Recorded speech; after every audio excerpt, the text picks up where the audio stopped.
On Roblox, users are always chasing Robux, whether it's to buy more hats, limited items, or to eventually cash out through DevX. Cash grabs are everywhere, and while some are more polished than others, they usually come down to two main motives: money and popularity. Roblox has shifted into a money-making machine. Flashy deals constantly fight for your attention, cool items are always just out of reach, and your progress slows down unless you fork over some Robux. It feels like a trap for your wallet, but this isn't the Roblox we grew up with. So, what changed? How did a platform built on creativity become dominated by paywalls and microtransactions? Let's see how Roblox turned into a goldmine for greedy developers, leaving true fun behind. To those out of touch with the youth, Roblox is a freemium game. While it's free to download, it monetizes itself with in-app purchases. These purchases range from a shirt worth a couple of pennies to the most expensive item, a hat that sells for an absurd $625 worth of Robux. But Roblox got all the attention because it simply started out as an open sandbox style game where players could create anything, with games developed by the community for the community. On Roblox, you'd see everything ranging from simple obstacle courses to complex RPG games, and most of these experiences were free or very low cost. But as Roblox grew, so did the idea that there was serious money to be made on the platform. This is where the shift happened. Developers realized that they can monetize their creations not just by making great games, but by exploiting certain psychological triggers, what we now call cash grabs. These cash grab games have a simple formula: make it flashy, make it addicting, and make it just hard enough that players feel compelled to spend money to get ahead. Think of games where progress is painfully slow unless you buy boosts, or ones where the coolest in-game items are locked behind paywalls. They are designed to frustrate you just enough to make you feel like spending Robux is the only way to enjoy the game. This kind of setup doesn't just happen by accident. It's carefully designed to play on a player's emotions. Developers know that when players hit a roadblock, whether it's slow progress or missing out on exclusive items, they're more likely to open their wallets.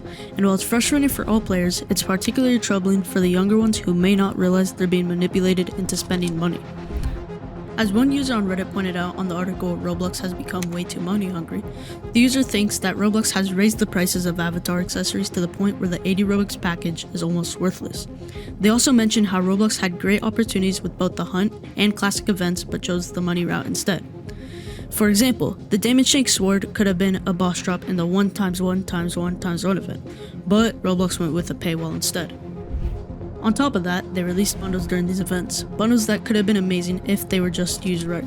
However, Roblox put out something so basic that, as a user put it, a 5-year-old could do better, copied it twice and priced it way too high, while Roblox Deathwalker was a bit better.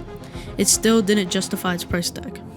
Someone else chimed in, rightly calling it corporate greed, where companies put profits above everything else. They also introduced the idea of short-termism, where companies focus on quick profits rather than long-term success. Just look at Roblox's events for proof in the shift in priorities. Now, these cash grabs don't just ask for money up front. They reel you in slowly. The first few levels might be fun and exciting, but soon you hit a wall. Want to level up faster? Buy some Robux. Want that special sword that everyone has? Buy more Robux. But it's not just the shiny items that get people hooked. It's just how the game makes you feel. These games use dopamine. Well, of course you know that it's a natural chemical in the brain that makes you feel good when you achieve something. Cash grabs are designed to keep triggering dopamine release in short bursts. You collect rewards, you get new items, and you feel like you're progressing. But it's never enough.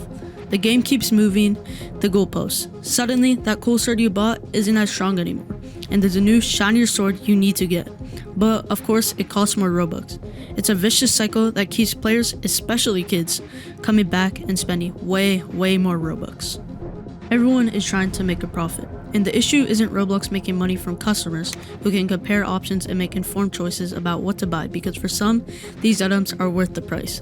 But for kids who don't understand the value of money and are constantly bombarded with bright, flashy ads, it's easy to see why they get sucked into pressing a few buttons to unlock the next super cool, very exclusive, but also very expensive accessory. The problem isn't with the items themselves. What's concerning is how these games use manipulated marketing tactics to target kids with no grasp of responsible spending. They're lured into spending outrageous amounts on exclusive skins and rare items without fully understanding the consequences. It's predatory, and that's where the real issue lies. It's become almost routine to see headlines about kids blowing thousands of dollars on Roblox. A 10-year-old girl burned through $7,200 in just 2 months. Another child drained $1,250, and plenty of other families have been financially ambushed by the platform, and it's absolutely absurd. Roblox might play dumb, pretending that they thought the credit card belonged to the person using it. But let's be honest, the truth is much shadier. Their payment system conveniently saves the card's info after the first purchase, making it ridiculously easy for kids to drain their parents' bank accounts without a second thought.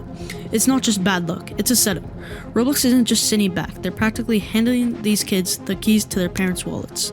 The sad truth is, while players are getting caught in this endless cycle of spending, the real winners are the developers and Roblox itself. Roblox takes a cut of every Roblox transaction, which means that the more these cash grab games push microtransactions, the more money Roblox makes. And with millions of kids logging in every day, many of whom don't fully understand the value of money yet, it's a goldmine.